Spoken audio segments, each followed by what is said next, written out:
Saludos y buenas tardes, soy Carmen Enit Acevedo y estamos en Bonita Radio, en ¿Qué Palo es Noticia? A las 5 y 6 de la tarde de hoy lunes 14 de junio del 2021.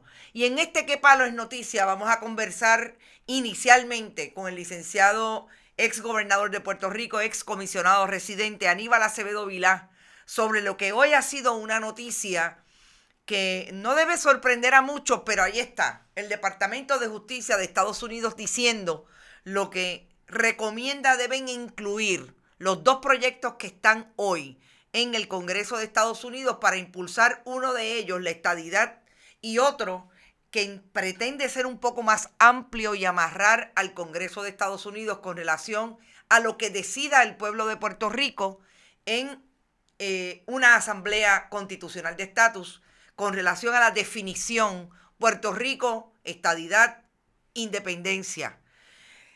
¿Por qué queremos hablar con el licenciado Acevedo Vilá?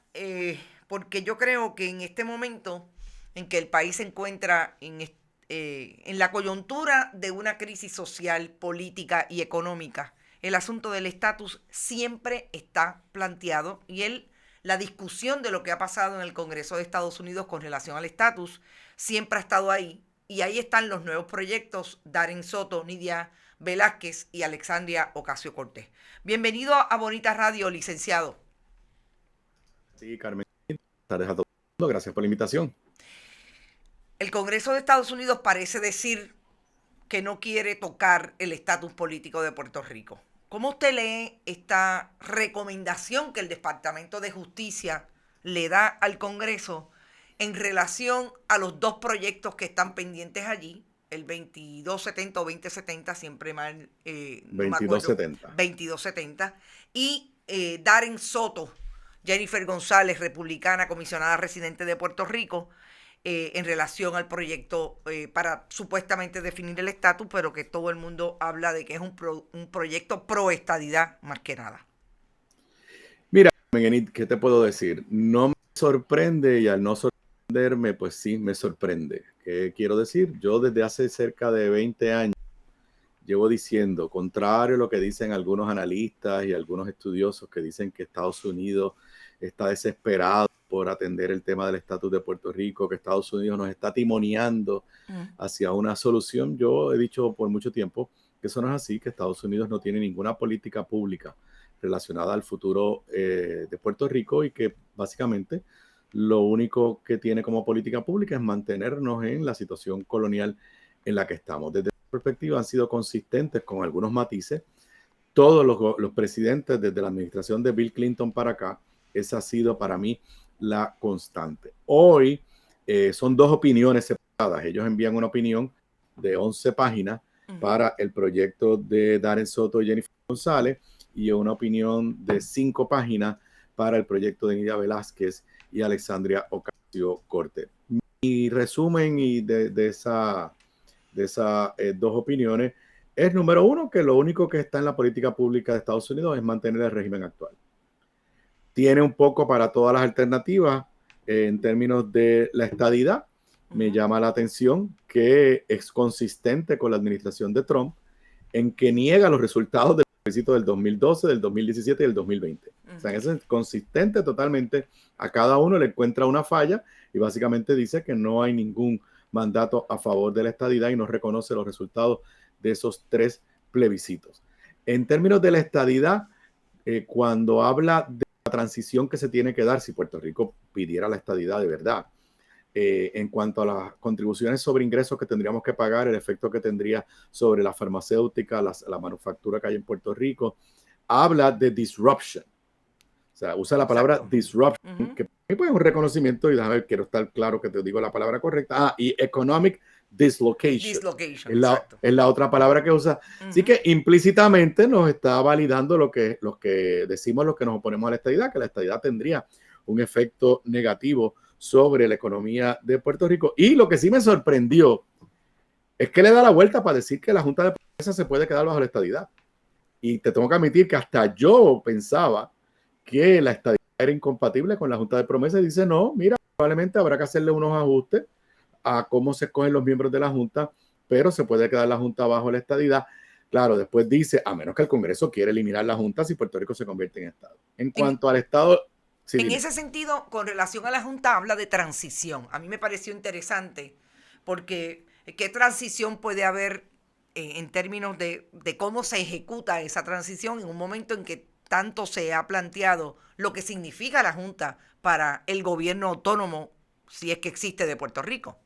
Bueno, vuelvo y te repito, yo era de los que creía que con la estadidad no podía existir la Junta. El Departamento de Justicia acaba de decir que podría existir. Lo que parece decir es que si nos convirtiéramos en Estado, de todas formas la Junta podría seguir aprobando el presupuesto del Estado de Puerto Rico. ¿Para qué? Para asegurarse que se le pague a los bonistas y a los Exacto. acuerdos que hayan llegado. En cuanto al Estado Libre Asociado tradicional, por ahí alguna gente medio celebrando de que dice que el Estado Libre Asociado tradicional es constitucional. Quiero aclarar, no usa la palabra Estado Libre Asociado o Exacto. Commonwealth.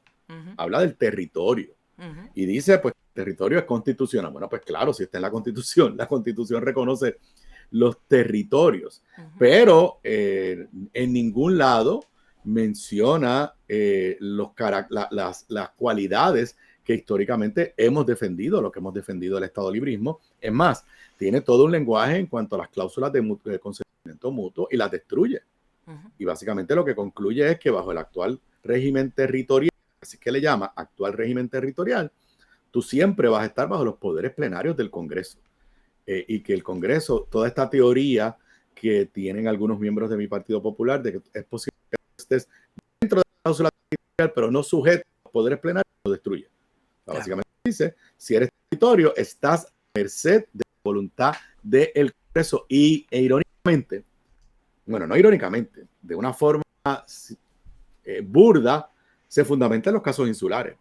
Y te lo digo porque la semana pasada se presentó el escrito del Departamento de Justicia de la Oficina del Solicitor General al Tribunal Supremo en el caso del SSI. Exacto. Son el mismo departamento, pero son dos oficinas separadas. Allí, Uh-huh. el Solicitor General fue tan cuidadoso que no citó los casos insulares, aunque llegó a la misma conclusión. Aquí, en esta opinión, citan los casos insulares sin ninguna vergüenza Uh-huh. y concluye que el régimen actual es un régimen en el cual el Congreso puede hacer lo que le dé la gana con Puerto Rico. En cuanto a la libre asociación, la derecha diciendo que eso es la independencia, lo cual yo difiero también, y hay La expertos asimila. en derecho internacional. Y en cuanto a la independencia, guarda total silencio.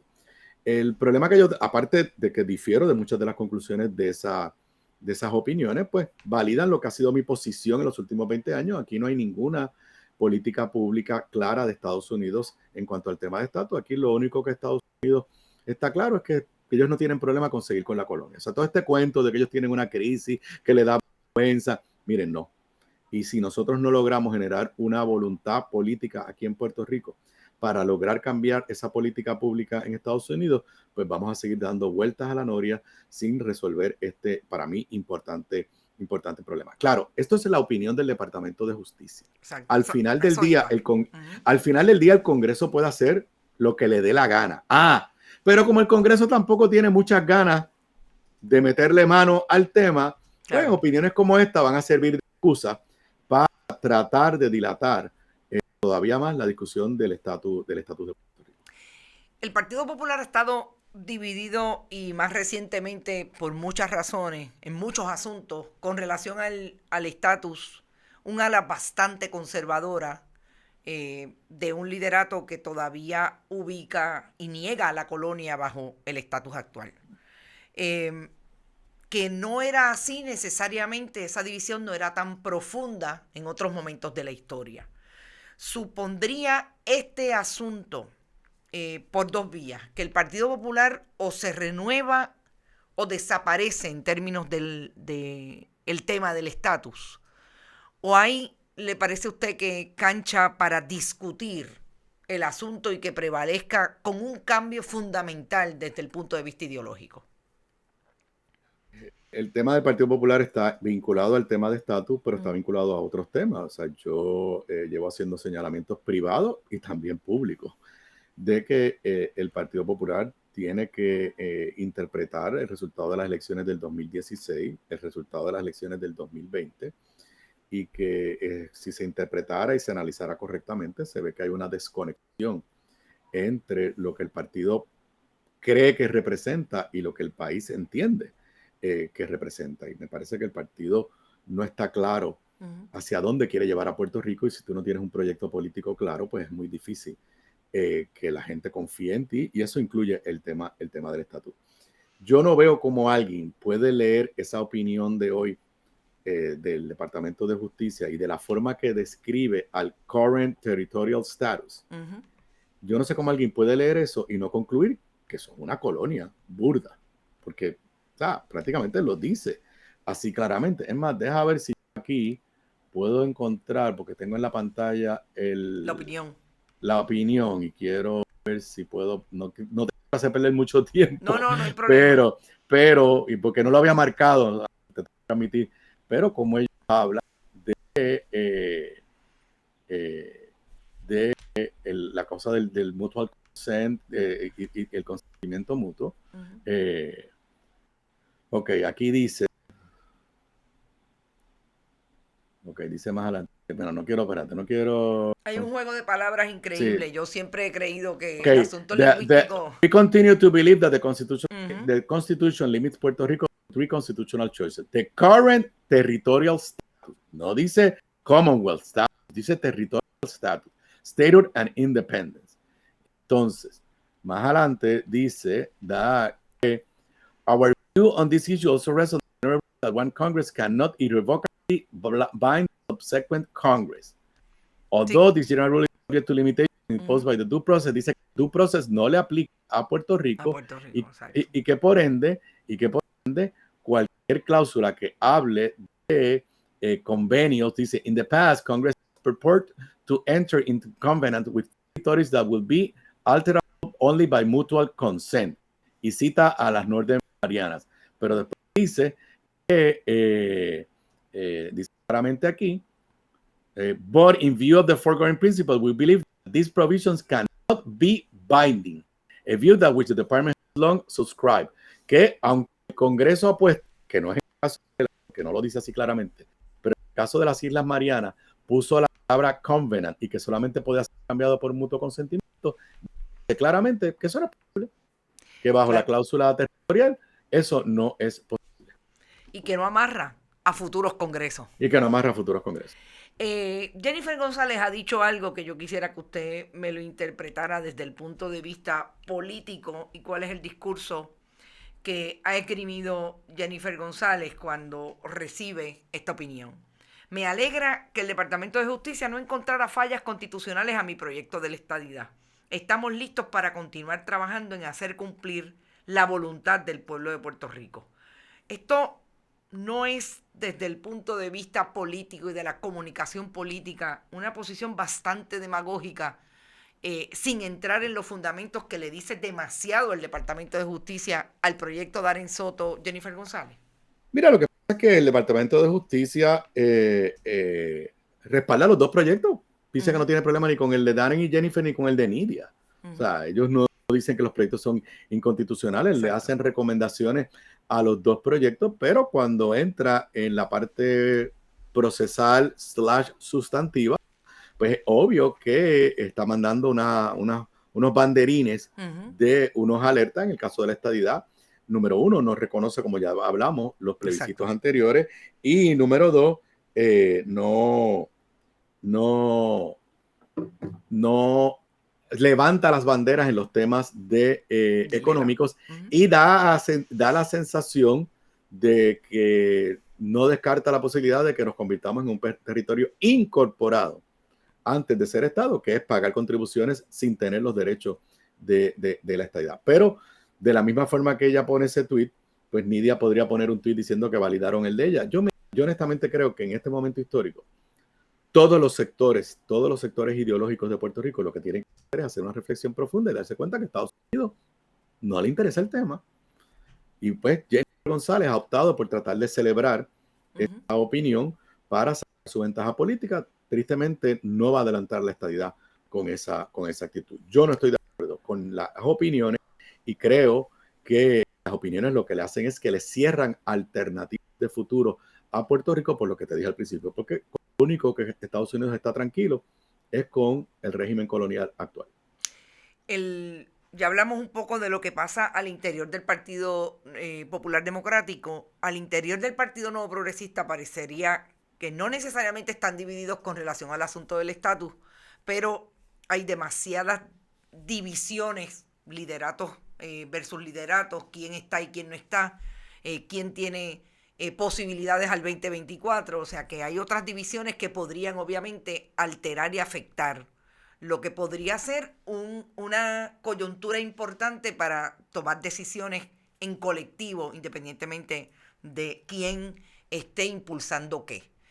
¿Usted ve de algún modo en el escenario algún junte que pueda proponer que haya un movimiento hacia definitivamente tratar de colocar el tema del estatus en que la voluntad del pueblo sea escuchada en Washington? El único mecanismo en la Asamblea de Estatus es el de Nidia Velázquez. Yo creo que si tú lees bien la opinión de justicia en cuanto a la estadidad, pues levanta unos temas sobre la transición. Pues mira, esos temas de la transición a la estadidad, donde se pueden aclarar es el proyecto de Nidia, que crea una comisión de diálogo. Ellos objetan que le llamen comisión negociadora, le dice que le deben llamar comisión de diálogo. Yo no tengo ningún problema, el nombre no hace la cosa. Claro. Y ahí, pues, los estadistas pues, podrían aclarar con el Congreso, pues, cuántos años sería la transición, cómo sería la transición, el efecto económico de que impusieran las contribuciones sobre ingresos federales, el efecto sobre el sector de la manufactura. Ese tipo de cosas no están aclaradas en el proyecto de Jennifer. Son las cosas que le van a generar dudas al Congreso y que yo creo que si hubiera una asamblea de estatus como la que propone Nidia, pues entonces se podrían discutir profundamente. Pero no veo a los estadistas. Yo creo que el PNP usa mira qué curioso, el Partido Popular le tiene miedo al tema de estatus porque cree que hace daño de cara a las elecciones, y el PNP usa el tema de la estadidad simplemente como un gancho para tratar de ganar elecciones, pero no tienen una estrategia clara, a tal extremo de que en cuestión de semanas van a confrontarse con su triste realidad de que Ricardo Rosselló va a convertirse en el portaestandarte y en el abanderado del movimiento estadista, una persona que en Washington sabe que no representa el sentir de la mayoría del pueblo de Puerto Rico. Licenciado, gracias como siempre de compartir su opinión y su posición con relación al tema del estatus con Bonita Radio y nuestros internautas cuyos miembros de la diáspora están fajados aquí comentando y ahora vamos a ellos. Gracias por participar. Gracias por la invitación y nuevamente felicitaciones en tu 10º aniversario de Bonita Radio. Ese estudio está cada día más hermoso y más tecnológico que la primera vez que visité ya hace casi 10 años. Ya las fotos no son verdes. Gracias mucho. Saludos, cuídate mucho. Igual. Bueno, escucharon a Aníbal Acevedo Vilá sobre el asunto de esta decisión o por lo menos opinión que emite el Departamento de Justicia de Estados Unidos con relación al tema del estatus. Yo creo de los dos proyectos que están ahí, ustedes saben, 2270, Alexandria Ocasio-Cortez, Nidia Velázquez, y 1577, Darren Soto, Jennifer González.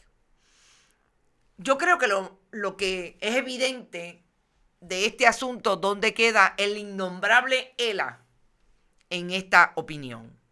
Pero también lo que hemos venido diciendo que ha sido una realidad para el Partido Nuevo Progresista a partir de que en el 2020 hubo nuevamente una petición de consulta que a grosso modo fueron 42% de las personas que votaron en la elección a favorecer la estadidad.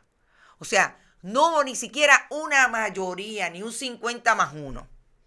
Lo que nosotros sabemos ya en Puerto Rico, que después de ese evento vienen con el embeleco de los cabilderos por la estadidad y ahí sabemos dónde quizás no fueron ni el 10% de los que participaron en la elección general a favor de la estadidad para nombrar a aquellos que supuestamente van a ir a conseguirle la estadidad a Washington.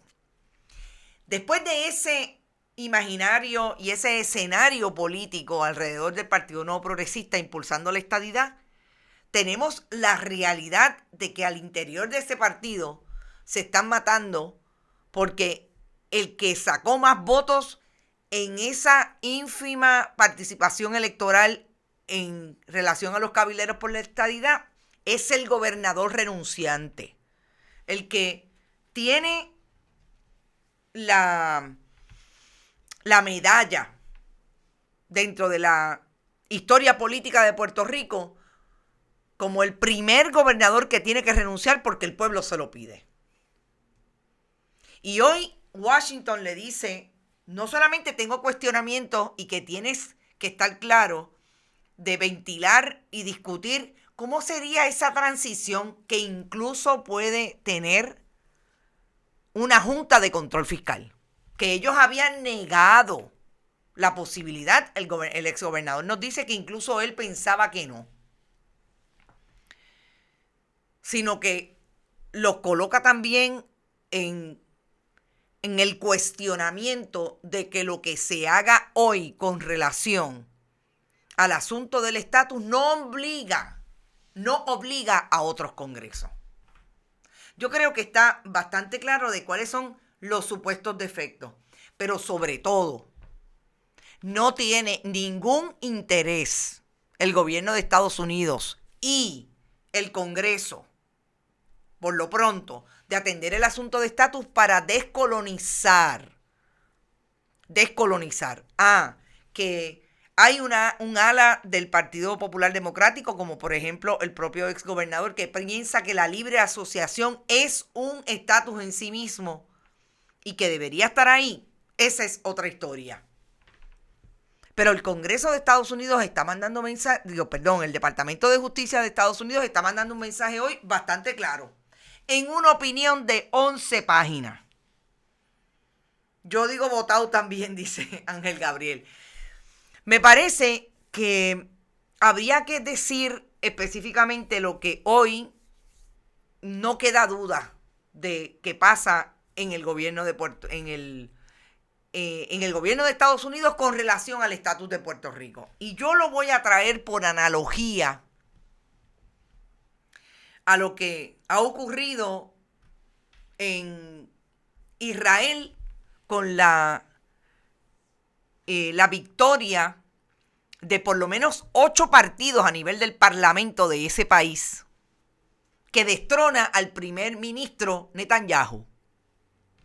Y solamente lo voy a colocar en la discusión relacionado a eso que mencionó el exgobernador de cómo es que se puede en este momento traer las bases de una discusión pública que ponga en el pueblo de Puerto Rico la voluntad, obviamente a través del liderato político que representa a las diferentes fórmulas de estatus, la voluntad de crear el clima, de obligar al gobierno de Estados Unidos y al Congreso de Estados Unidos a atender el asunto de un cambio o una definición de estatus para Puerto Rico. Porque lo que acaba de ocurrir allí en Israel ocurre por mucho, y podemos profundizar en otro momento, gracias a las miradas y la participación política de los miembros de la diáspora judía en muchas partes del mundo, sobre todo en Estados Unidos. Y yo lo voy a colocar desde ahí porque yo siempre he dicho que lo que está pasando en Puerto Rico y nuestra crisis social, política y económica tiene mucho que ver con esa incapacidad que como país tenemos los puertorriqueños en afectar la política de Washington. Los puertorriqueños que vivimos aquí. Pero los que sí pueden afectar de una u otra manera las políticas que se viven en Estados Unidos son los puertorriqueños que residen allí. Así que ponlo en la nevera. ¿Qué tiene que ver una cosa con otra? ¿Cuáles son los paralelismos? En Israel acaba de ganar una coalición, tanto de partidos y tendencias ideológicas de derecha como de izquierda y progresista. O sea, allí hay lo que decimos en Puerto Rico con relación a la legislatura, una posición bastante pluralista desde el orden económico. Y acaban de destruir a Netanyahu después de 12 años de ser primer ministro. Y ahora, ¿quién se pone de acuerdo? ¿Y cómo se ponen de acuerdo? Porque no todos los judíos que viven, la diáspora judía que vive fuera de Israel, que viven en Estados Unidos, son diásporas de derecha. Hay de todo, pero tienen una vigencia en el país de origen y tienen un interés de mantener su cultura, su nivel de ciudadanía, su nivel de discusión en los asuntos que ocurren allí. Y ahí están. Yo no lo dudo que estén influenciando desde donde tienen poder político. Y no olvidemos que hay un Estado de Israel creado políticamente desde los Estados Unidos. Así es que vamos a mirarlo, vamos a empezar a mirarlo. Y yo prometo, no solamente empezar a mirarlo, sino definitivamente analizarlo y traer las personas que nos pueden colocar en el análisis desde su justa perspectiva.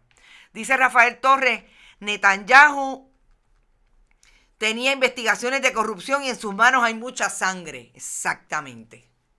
Ahí está todo lo que ha pasado con Palestina. Dice Eugenia, y el miedo del pueblo por estar desinformado, por creerse menos, por creerse el cuento de que no somos suficientes. Ya Puerto Rico está en etapa de adolescencia.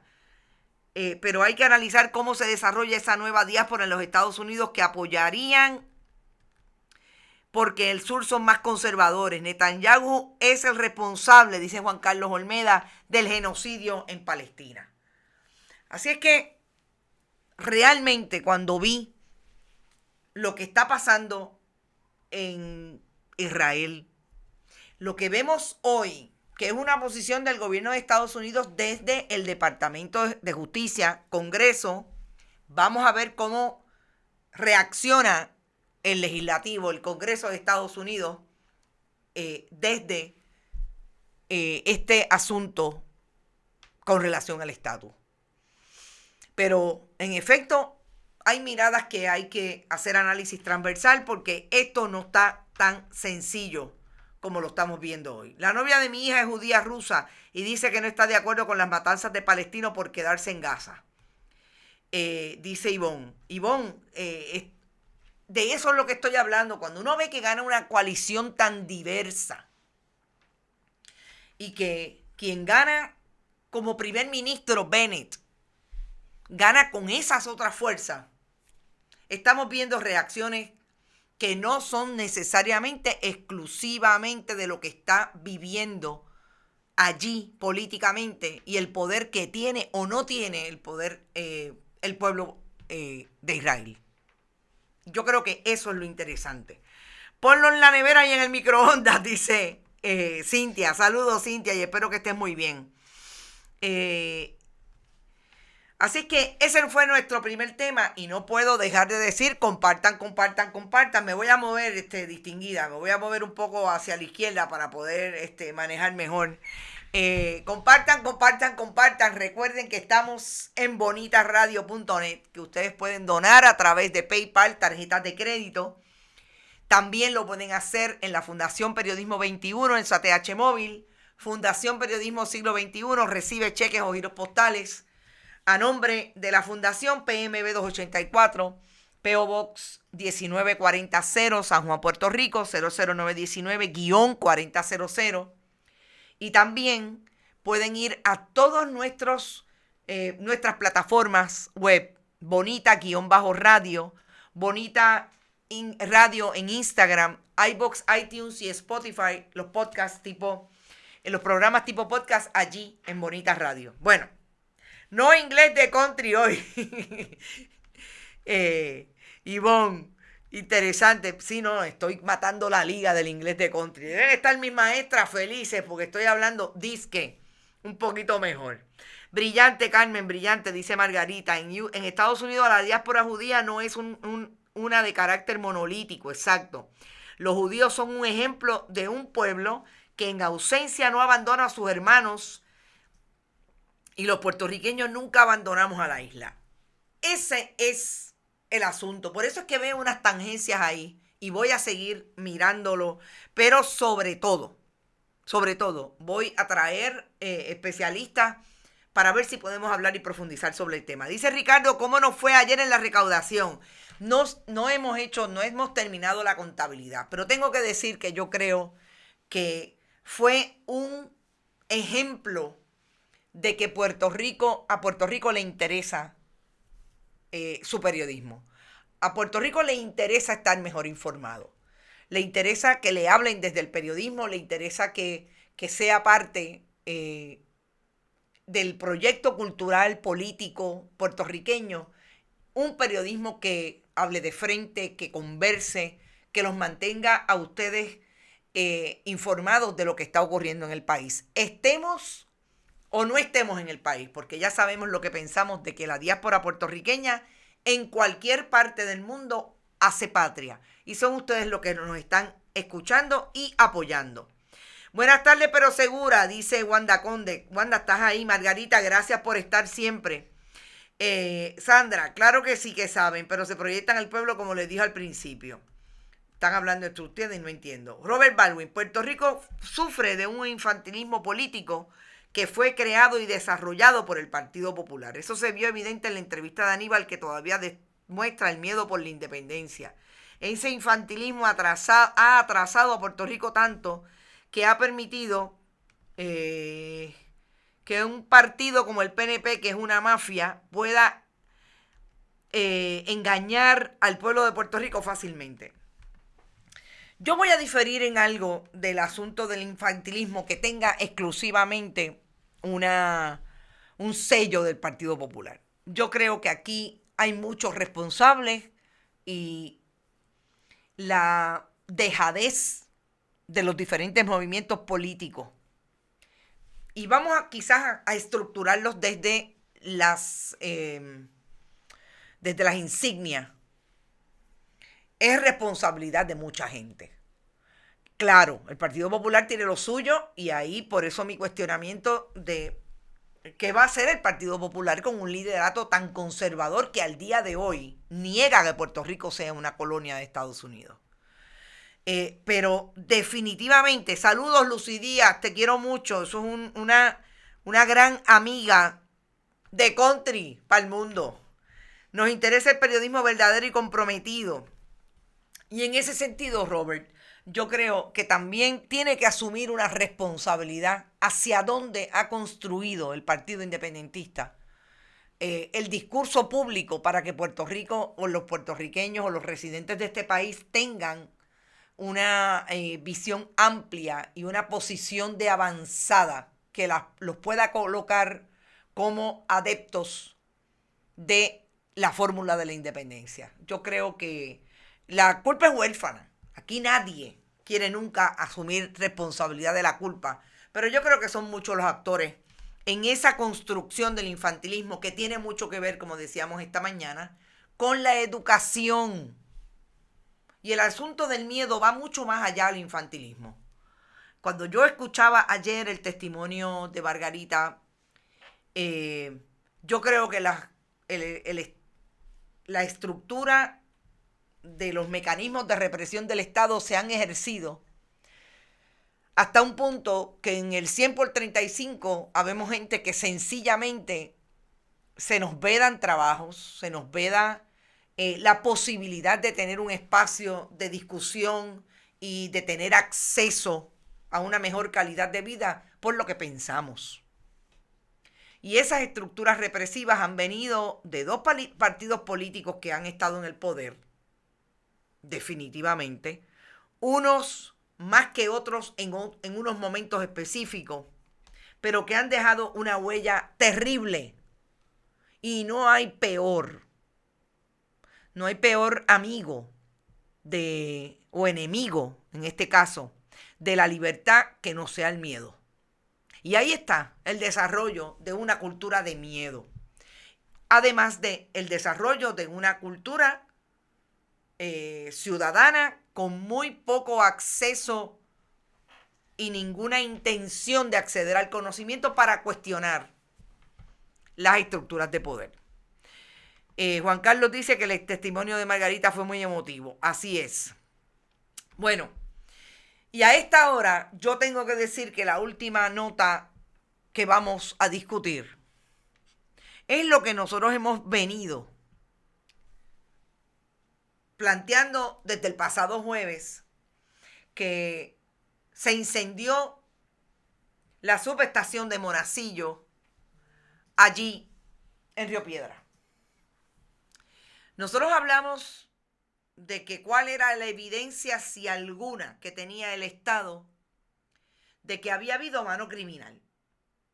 Porque lo primero que hizo la comisionada residente Jennifer González, lo primero que hizo Michelle Farley, la directora de seguridad de Luma, y el presidente de Luma, Stensby,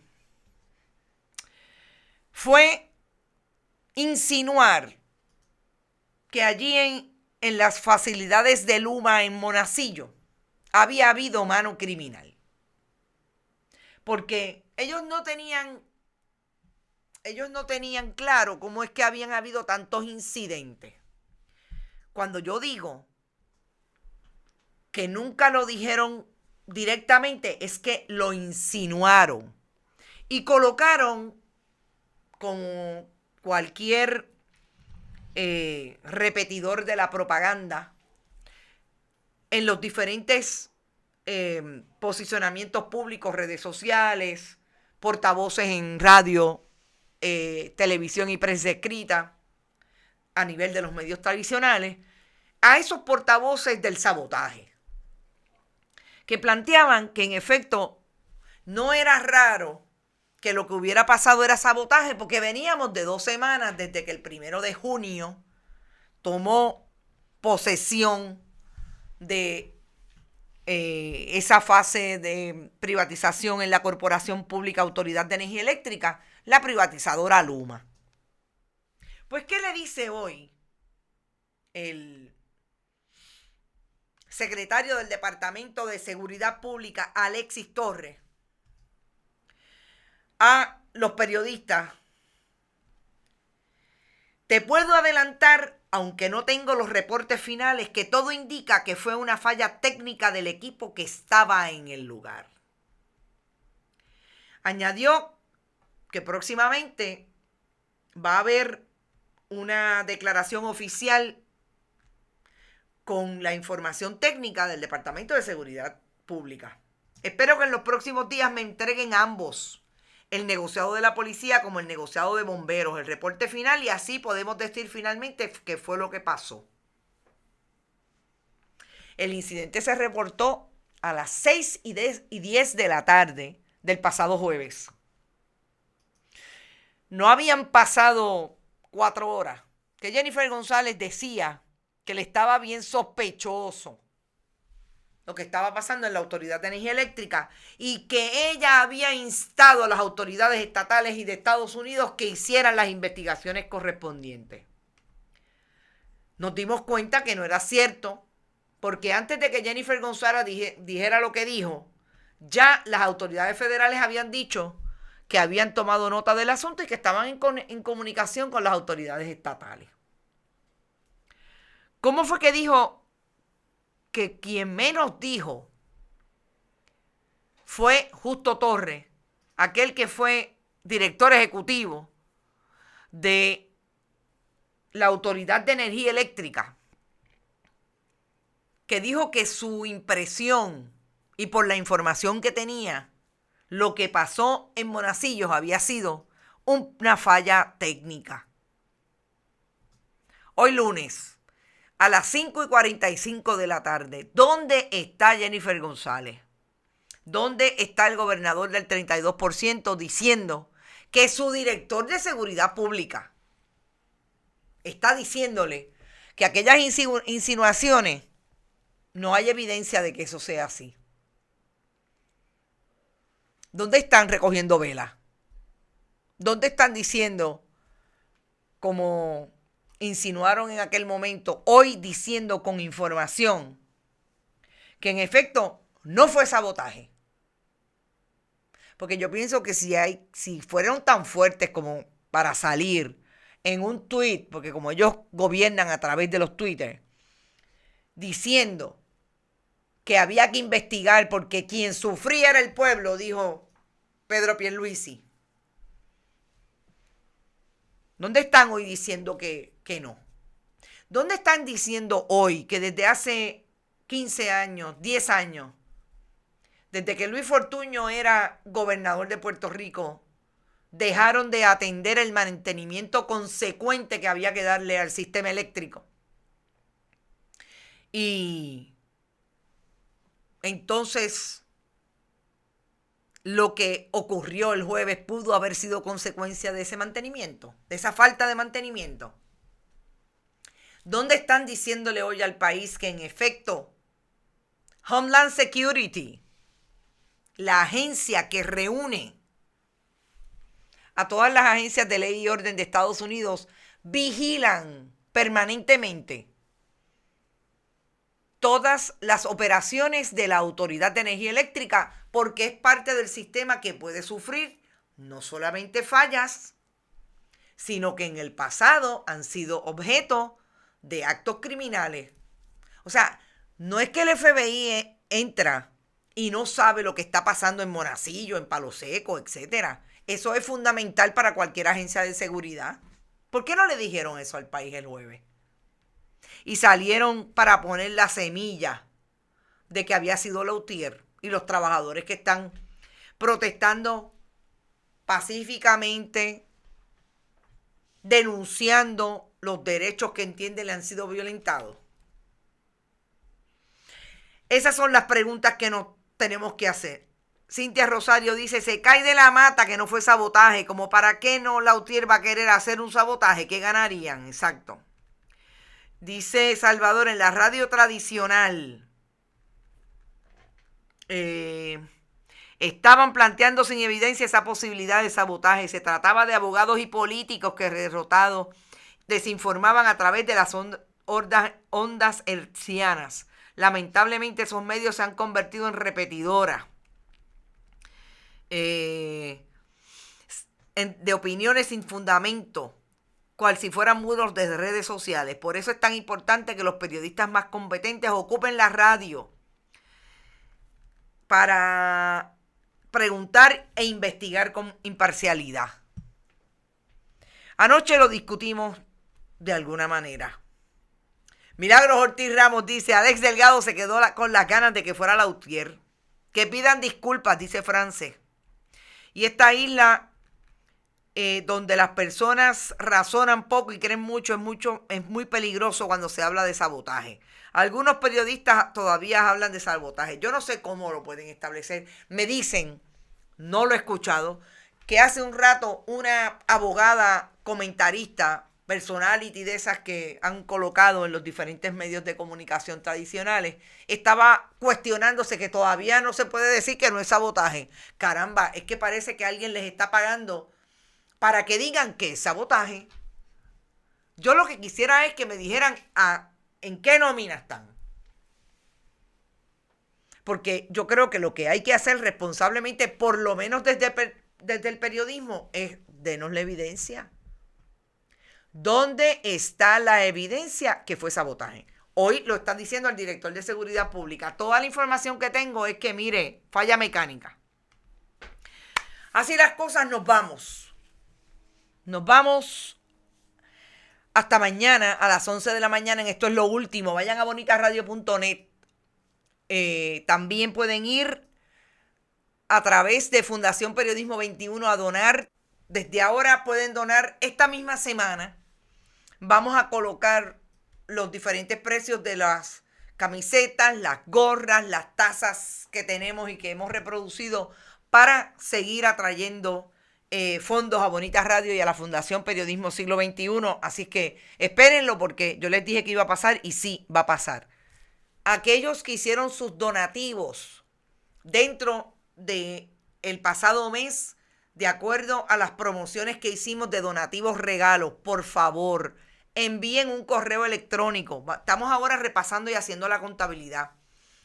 A través de carmenenit@bonitasradio.net, y allí solamente me tienen que decir, soy fulana de tal, ya yo tengo obviamente su correo electrónico, y pedí un donativo.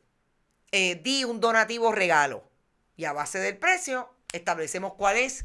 Y obviamente, o nos encontramos en Buen Vecino Café, que esa es buena. Nos podemos encontrar en Buen Vecino Café. Ya yo he entregado varios allí. Y allí les entregamos la taza, la camiseta o la gorra. Ustedes me dejan saber. Pero es importante que identifiquemos quiénes lo hicieron para recibir un regalo. Vayan a Fundación Periodismo Siglo XXI, ATH Móvil, cheques o giros postales, PMB 284, PO Box 19400, San Juan, Puerto Rico, 00919-4000. También vayan a Bonita-Radio en Twitter, Bonita Radio en iVoox, iTunes y Spotify. Como siempre, Vega Alta Coop, la cooperativa Abraham Rosa y Buen Vecino Café son nuestros auspiciadores por ahora. Nos vemos mañana a las 11 de la mañana. Reyes Rodríguez, por favor, pasa por allí, nos tomamos un café. Fuerte abrazo a las 11 de la mañana en Esto es lo Último. Éxito. Hasta mañana.